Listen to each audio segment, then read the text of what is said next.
Hello everyone, this is Vishal Sharma and you are watching ultra classes. तो आज हम discuss करने वाले हैं अपना नया chapter that is lines and angles. ठीक है, चलो स्टार्ट करते हैं।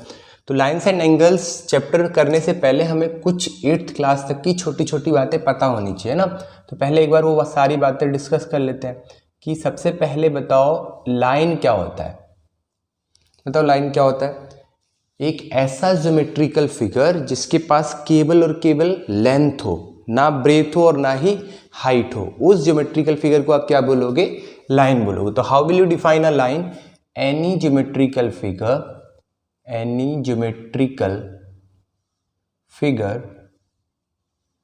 which has only length, any geometrical figure which has only length but in one direction, ऐसे बोल सकते हैं, which has only length in one direction।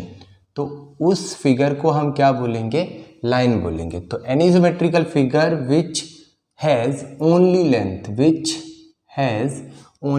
in one direction is known as a line। तो इसका diagram कैसे बनता होगा देखते जरा एक बार। मान लो देखो ये देखो, इसको हम क्या बोलेंगे? लाइन बोलेंगे। देखो क्या इसके पास केवल एक ही डायमेंशन है। अच्छा, दूसरी जो प्रॉपर्टी होती है लाइन की वो क्या होती है? It can be extended in both direction. इसको हम दोनों डायरेक्शन में एक्सटेंड कर सकते हैं। अच्छा ये जो एरो लगा है, ये एरो क्या सिग्निफाई करने की कोशिश कर रहा होगा? तो एरो सिग्निफाई कर रहा है कि आप इस लेंथ को इधर भी लेके जा सकते हो, इधर भी लेके जा सकते हो, है ना। तो ऐसा ज्योमेट्रिकल फिगर जिसका केवल एक ही डायमेंशन होता है उसको हम क्या बोल देते हैं? लाइन बोल देते हैं। और लाइन को हम दोनों ही डायरेक्शन में क्या कर सकते हैं? एक्सटेंड कर सकते हैं। ठीक है, तो ये बेसिक एक बात थी, है ना। दूसरी जो बात हमें पढ़नी है वो क्या है? रे। तो रे क्या होती है जरा बताओ एक बार। A line which has one fixed point, एक ऐसी लाइन जिसका एक पॉइंट क्या हो? फिक्स्ड हो। Which has one fixed point is known as ray. अब एक चीज सोचो, जो बल्ब है ना, जनरली तो हम रे के बारे में कहाँ पढ़ते हैं? फिजिक्स में पढ़ते हैं, है ना, लाइट चैप्टर में। तो रे जनरली होती क्या है? देखो सोचो, एक बल्ब है हमारे पास, है ना। इस बल्ब से अगर लाइट निकल रही है बाहर की तरफ, इस बल्ब से बाहर की तरफ अगर लाइट निकल रही है तो अब अंदर की तरफ तो नहीं जा सकती, हाँ इस तरफ ही इन्फिनाइट डायरेक्शन तक कहीं तक जा सकती है ना। तो उसी तरीके से हमने रे की डेफिनेशन बनाई है मैथ्स में भी, है ना। एक्चुअली मैथ्स से फिजिक्स में गई है। तो रे क्या होता है हमारे पास? एक ऐसी लाइन जिसका एक पॉइंट क्या हो? फिक्स हो, और दूसरे डायरेक्शन में it can be extend up to a infinite length. तो इसको हम क्या बोलेंगे? रे बोल देंगे। The line which has one fixed point is known as ray. एक ऐसी लाइन जिसके पास एक पॉइंट फिक्स हो उसको क्या बोल दोगे आप? रे बोल दोगे। क्लियर? ठीक है। अब अपने चैप्टर्स पे आते हैं कि एंगल क्या होता है ना। चलो, तो एक चीज सोचो, सपोज करो ये हमारे एक हाथ है ना, दिख रहा है, ये दूसरा है। अगर ये दोनों हाथ एक दूसरे के ऊपर रखे ऐसे, है ना, अगर हम बोलें ये पहला हाथ दूसरे के रिस्पेक्ट में देखो ऐसे करके घूम रहा है, ये देखो घूम रहा है, इसको क्या बोलते हैं? रोटेट कर रहा है। गोल घूमने को क्या बोलेंगे? रोटेट कर रहा है। तुम एक चीज बताओ कि इन दोनों के जो रोटेशन है इसको कैसे मेजर करोगी कि कितना चल गया? बताओ कैसे मेजर करोगे? तो इस रोटेशन को कौन मेजर करता है? एंगल मेजर करता है। मीन्स एंगल क्या होता है? Angle is the measurement of rotation. Angle is the measurement of rotation of one ray with respect to another ray having one common point। ठीक है, तो अगर दो रे हमने बनाई है और वो दोनों रे के पास कोई एक कॉमन पॉइंट तो है, देखो ऐसे करके, एक रे ये हो गई है ना, दूसरी ये हमारे पास ये हो गई, तो ये वाला क्या कहलाएगा? इन दोनों का कॉमन पॉइंट, और इसको बोलते हैं एक्चुअली वो वर्टेक्स। कॉमन पॉइंट क्या कहलाएगा? ये वाला जो पॉइंट है कॉमन पॉइंट कहलाएगा। इसको क्या बोलते हैं? वर्टेक्स भी बोलते हैं। ठीक है, अब सोचो ये लाइन अगर पहले इसके ऊपर रही हो, ध्यान से देखना, ये पहले इनिशियल लाइन थी, इसके ऊपर ये देखो मार्कर रख दिया हमने, है ना। अगर ये मार्कर को हम ऐसे रोटेट करके करके करके करके यहाँ तक लेके जाते हैं तो इसने कुछ रोटेशन किया। इस रोटेशन को कौन मेजर करेगा? तो जो क्वांटिटी इस रोटेशन को मेजर करती है उसको हम क्या बोलते हैं? एंगल बोलते हैं। तो ये एक्स से डिनोट कर दिया मान लो, तो इसको क्या बोलोगे आप? एंगल बोलोगे, ठीक है। तो एंगल क्या होता है? जब भी एक रे दूसरे रे के रेस्पेक्ट में कुछ रोटेट करती है तो उस रोटेशन को मेजर करने वाली जो क्वांटिटी होती है उसको आप क्या बोलोगे? एंगल बोलोगे। तो एंगल की डेफिनेशन क्या हो गई? Angle is the measurement of rotation of one ray, ये WRT क्या है? With respect to another ray having one common point. ये इनका क्या हो गया? कॉमन पॉइंट हो गया। तो एक रे दूसरे रे के रेस्पेक्ट में कितना रोटेट कर रही है, हैविंग वन कॉमन पॉइंट, उसको आप क्या बोल दोगे? एंगल बोल दोगे। समझ में आया एंगल क्या होता है? चलो देखो जरा, अब यहाँ पे दो और टॉपिक हैं, interior angle and exterior angle. तो क्या होता है जरा समझ लेते हैं, interior angle and exterior angle. किसको आप इंटीरियर बोलोगे एंगल का और किसको आप एंगल का एक्सटीरियर बोलोगे? तो सोचो, हमारे पास ये एक एंगल बना है, एक लाइन के रेस्पेक्ट में कोई दूसरी एक रे के रेस्पेक्ट में दूसरी रे कुछ इतना रोटेट कर गई है ना। तो इसको हमने ए बोल दिया, इसको बी पी बोल दिया, मान लो बी बोल देते हैं, और इसको सी बोल दिया, ठीक है। इस तरह से हमने नाम दे दिया ए बी सी। तो सोचो इन दोनों का ये वाला जो पार्ट है ये कहलाता है, देखो ये जितने भी पॉइंट इसके अंदर, ये सब क्या कहलाएंगे? इंटीरियर ऑफ एंगल कहलाएंगे। दिख रहा है क्या? ये जितने पॉइंट हमने अभी बनाए सारे के सारे पॉइंट क्या कहलाएंगे? इंटीरियर कहलाएंगे। और ये देखो ये सारे के सारे पॉइंट क्या कहलाएंगे? एक्सटीरियर पॉइंट कहलाएंगे। दिख रहे हैं क्या ये सारे के सारे पॉइंट? तो इसका मतलब इस लाइन ने इस प्लेन को, इस बोर्ड को दो पार्ट में डिवाइड किया। एक तो क्या है जो पार्ट इनके अंदर लाई कर रहा है, दूसरा क्या है जो इन दोनों लाइन से बाहर लाई कर रहा है। तो ये जो अंदर लाई कर रहा है इसको हम बोलेंगे इंटीरियर ऑफ द एंगल। क्या बोलेंगे इसको? Interior of the angle. तो अगर हम बोले ये एक्स है तो इसको क्या बोलोगे आप? Interior of angle. एंगल का ये क्या है? इंटीरियर है। और ये क्या कहलाएगा? ये वाला जो पोर्शन है ये कहलाएगा एक्सटीरियर ऑफ एंगल। यहाँ यहाँ यहाँ हर जगह कहीं पे भी ले लो तो ये क्या कहलाएगा? एंगल का एक्सटीरियर पॉइंट कहलाएगा। आई बात समझ? तो इंटीरियर ऑफ एंगल क्या होता है और एक्सटीरियर ऑफ एंगल क्या होता है, समझ आ गया? ठीक। अब उसके बाद कुछ साइन कन्वेंशन है कि हम एंगल को मेजर कैसे करते हैं। Sign convention to measure the angle. Sign convention to measure the angle. Angle को मेजर करने के लिए क्या साइन कन्वेंशन है? तो सोचो ये अगर एक लाइन है और ये दूसरी लाइन है ना, तो ये तो हम दो तरीके से नाप सकते हैं। सोचो इधर से इधर गई हो, एक तो ऐसा रोटेशन हो सकता है, देखो ऐसा एरो कैसा दिखा रहे हैं, ऐसा एरो। तो एक तो रोटेशन ऐसा हो सकता है, दिख रहा है कि देखो इस तरीके से एरो है।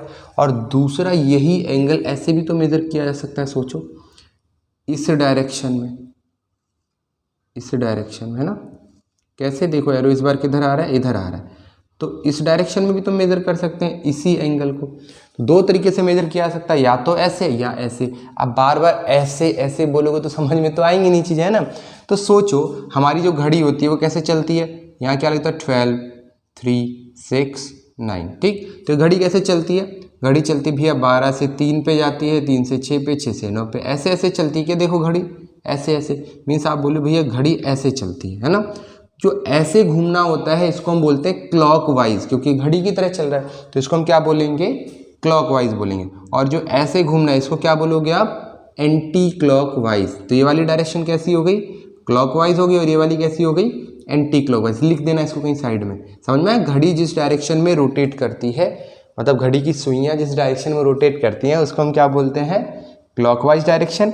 और जिस डायरेक्शन में घड़ी मतलब घड़ी की सुइयों के अपोजिट डायरेक्शन में जो रोटेशन होता है उसको क्या बोलते हैं? एंटी क्लॉकवाइज बोलते हैं, ठीक है।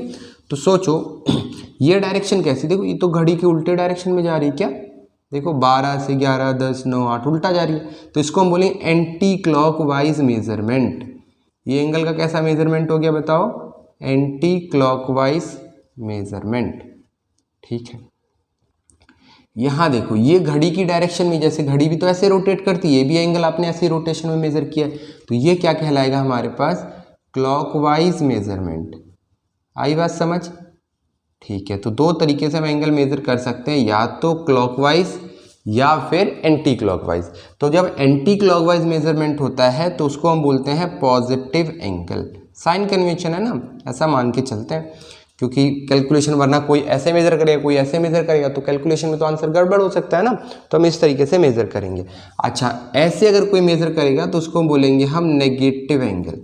अगर कोई क्लॉकवाइज मेजर करता है तो वो एंगल कैसा होगा, नेगेटिव होगा, और एंटी क्लॉकवाइज मेजर करता है तो वो कैसा होगा, ऐसा होगा। मान लो हम यहाँ पे नाम दे देते हैं BAC, जैसा ऊपर दिया है ना। अच्छा, ऊपर भी सी दिया है, यहाँ देखो BAC।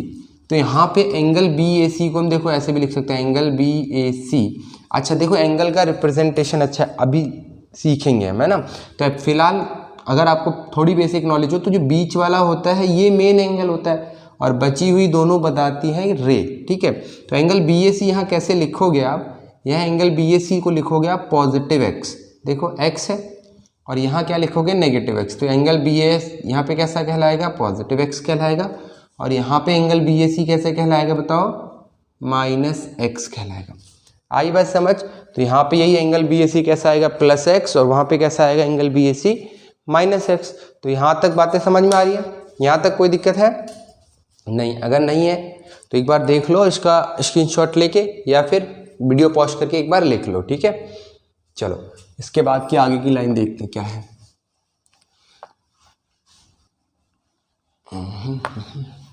इसके बाद एंगल को रिप्रेजेंट कैसे करते हैं, है ना, वो देखते हैं। Representation of angle, sign convention तो देख लिया हमने, रिप्रेजेंट कैसे करते हैं एंगल को ये भी देख लेते हैं एक बार। रिप्रेजेंटेशन ऑफ एंगल,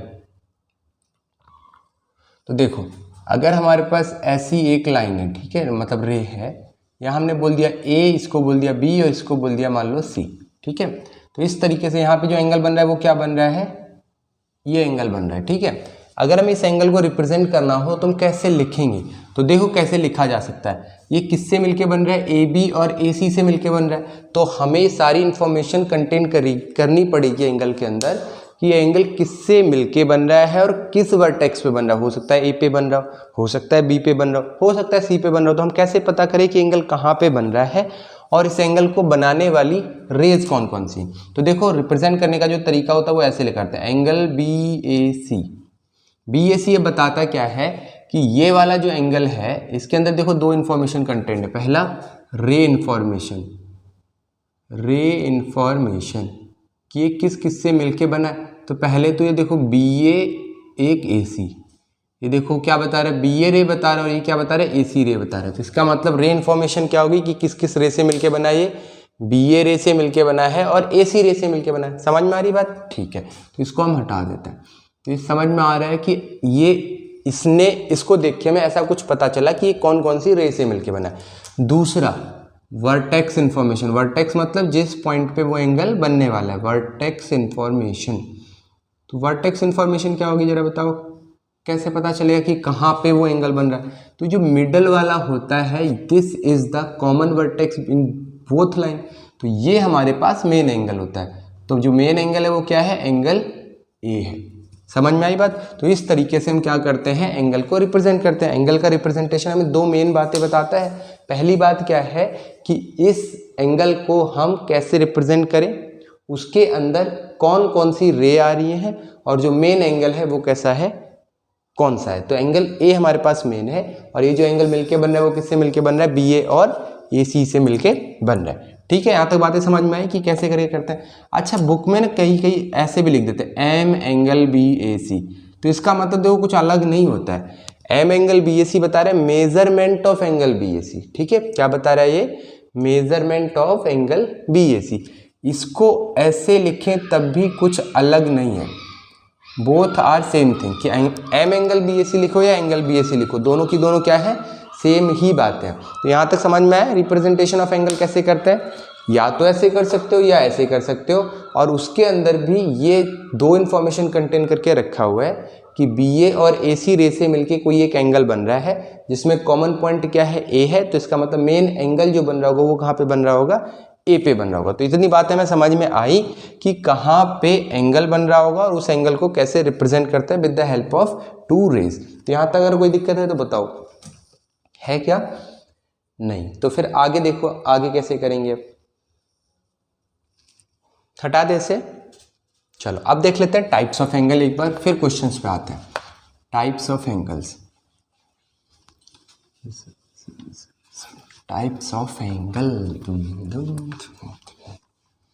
कितने टाइप के होते हैं एंगल, हमने पहले भी पढ़ रखे हैं ना, बताओ कितने टाइप के होते हैं।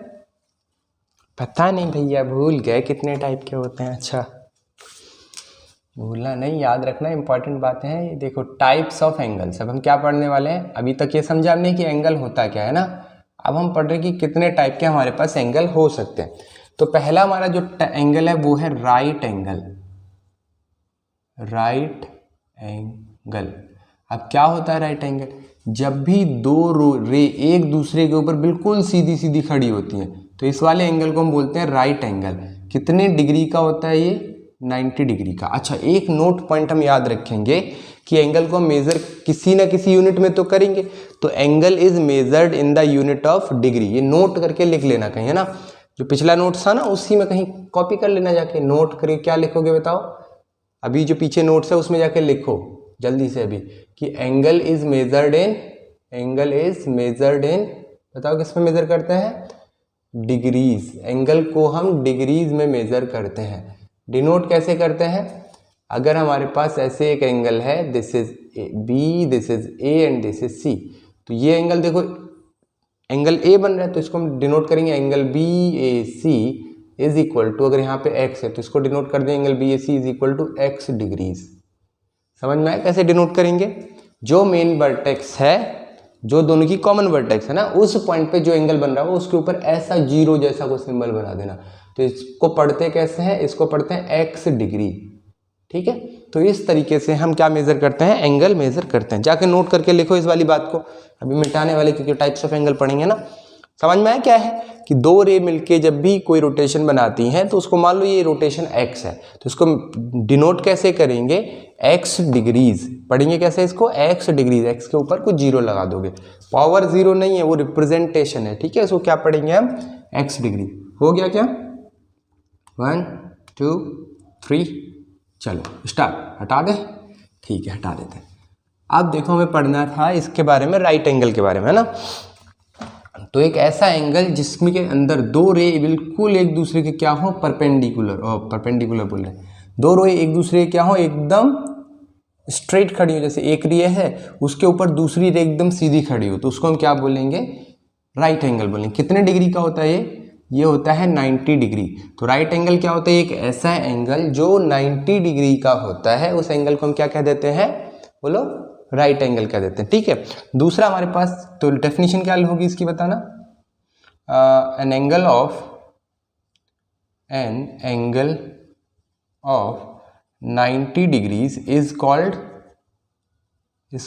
बोलो राइट एंगल। तो एक 90 डिग्री के एंगल को आप क्या कहोगे, राइट एंगल, ठीक है।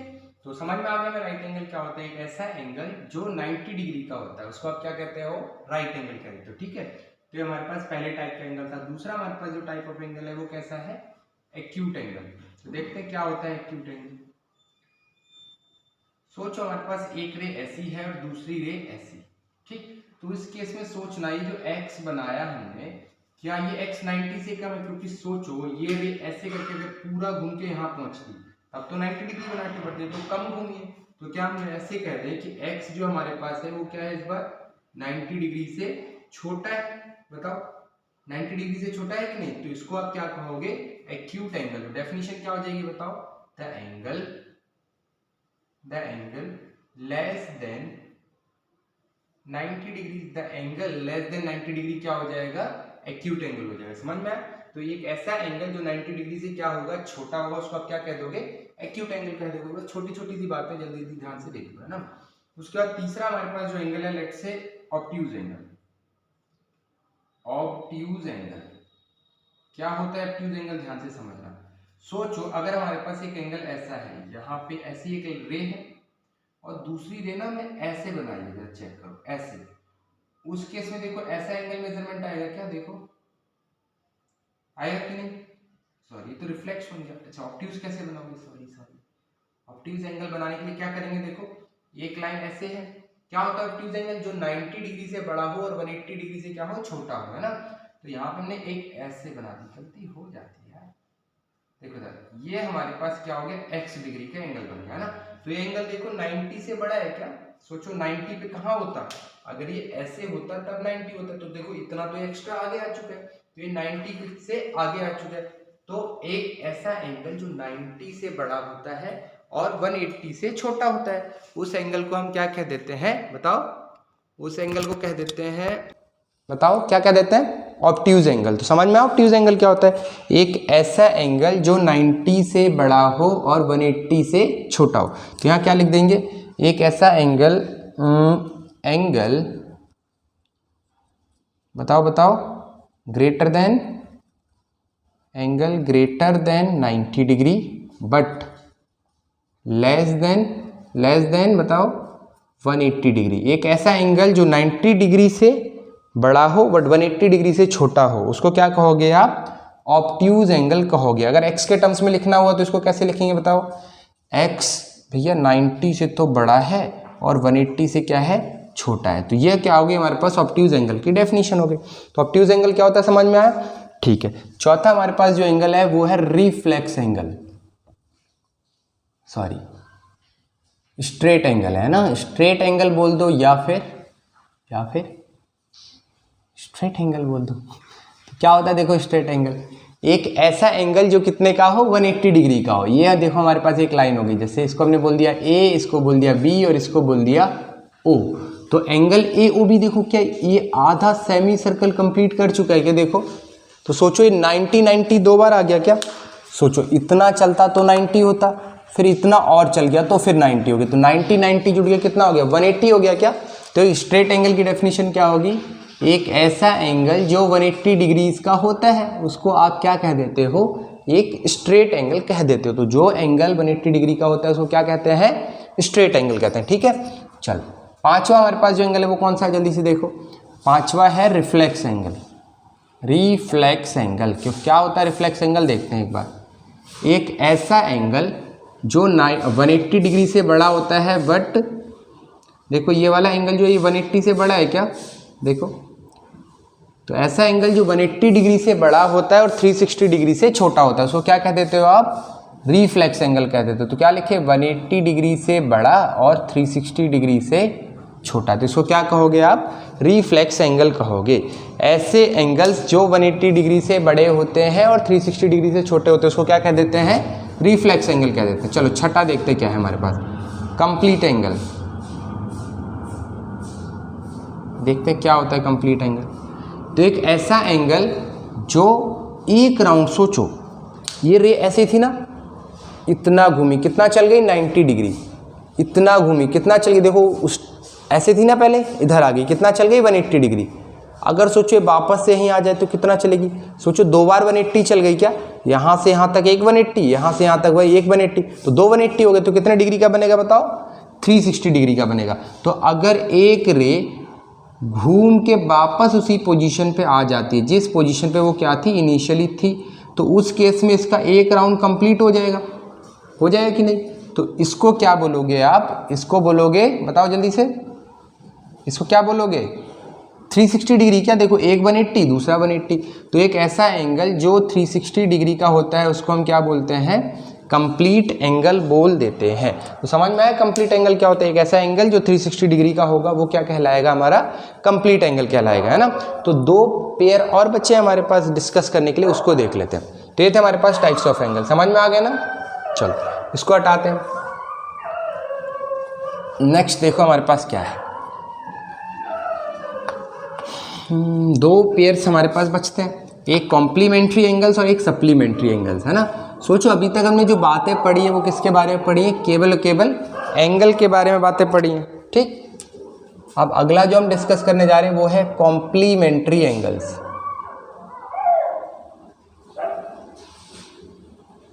क्या होता है कॉम्प्लीमेंट्री एंगल, जरा देखते हैं। ऐसे पेयर ऑफ एंगल्स, देखो कॉम्प्लीमेंट्री एंगल्स है, इसका मतलब पेयर है, तो ऐसे पेयर ऑफ एंगल्स जो मिलके कितना सम देंगे हमें, 180 डिग्री देंगे, है ना, उसको हम क्या कहेंगे, कॉम्प्लीमेंट्री एंगल कहेंगे। तो क्या लिखे इसकी definition, the pair of angles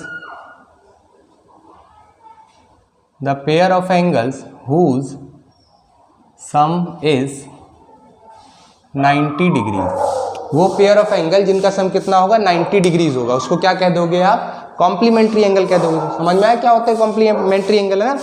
example में क्या लिखोगे बताओ? 30 डिग्री 60 डिग्री बताओ कॉम्प्लीमेंट्री एंगल है कि नहीं? सोचो इन दोनों का पेयर कितना है? 90 डिग्री है। तो अगर इन दोनों का पेयर 90 है तो कितना हो जाएगा? ये दोनों कॉम्प्लीमेंट्री एंगल हो जाएंगे, है ना? चलो दूसरा पेयर लेते हैं। मान लो ऐसे होता 40 डिग्री और 50 डिग्री, बताओ ये है कॉम्प्लीमेंट्री एंगल?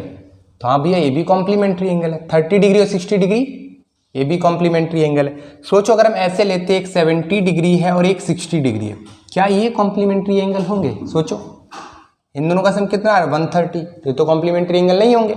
अच्छा अगर हम पूछें एक 40 डिग्री है और एक है 70 डिग्री, क्या ये कॉम्प्लीमेंट्री एंगल होंगे? नहीं होंगे भैया। इन दोनों का सम कितना आ रहा है? 110 आ रहा है। अगर हम बोले एक एंगल सोचो 80 डिग्री है ना, और दूसरा एंगल 10 डिग्री, बताओ ये कॉम्प्लीमेंट्री होंगे क्या? हाँ होंगे। तो ये दोनों कॉम्प्लीमेंट्री होंगे। तो कॉम्प्लीमेंट्री एंगल क्या होता है समझ में आया हमें? अच्छा दूसरा आप समझते हैं सप्लीमेंट्री एंगल्स क्या होता है। सप्लीमेंट्री एंगल्स देखो बिल्कुल सिमिलर होते हैं as compare to complementary angle. Supplementary angle अगर समझ में आया है, सॉरी कॉम्प्लीमेंट्री आया है तो सप्लीमेंट्री अपने आप आ जाएगा। देखो सप्लीमेंट्री एंगल्स कौन से होते हैं? ऐसे एंगल्स द एंगल्स और the pair of angles whose sum is 180 degree, ऐसे एंगल्स का पेयर जिनका सम 180 डिग्री होगा उसको क्या कह दोगे आप? सप्लीमेंट्री एंगल कह दोगे। एग्जांपल देखो, मान लो हमने लिया एक 90 डिग्री लिया और दूसरा भी 90 डिग्री, बताओ इन दोनों का सम 180 डिग्री है तो ये सप्लीमेंट्री एंगल है। हम बोले एक 90 है एक 70 है, बताओ क्या ये सप्लीमेंट्री है?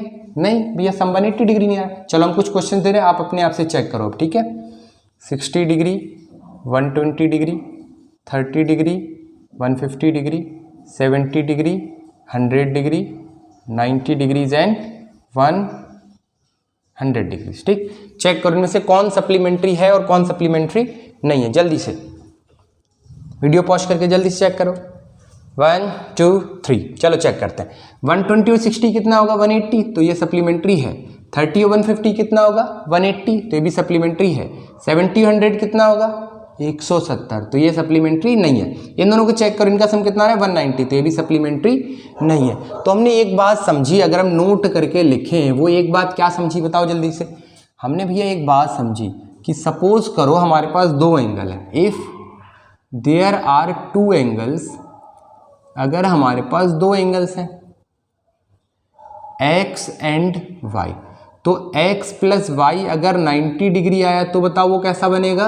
x प्लस वाई अगर 90 आया तो कॉम्प्लीमेंट्री एंगल बन जाएगा। ठीक है, कैसा एंगल? कॉम्प्लीमेंट्री एंगल्स बन जाएगा। दूसरा हमारे पास क्या है? अगर x प्लस वाई 180 आ गया तो कैसा एंगल बनेगा बताओ? तो ये जो पेयर बनेगा ये बन जाएगा सप्लीमेंट्री एंगल्स।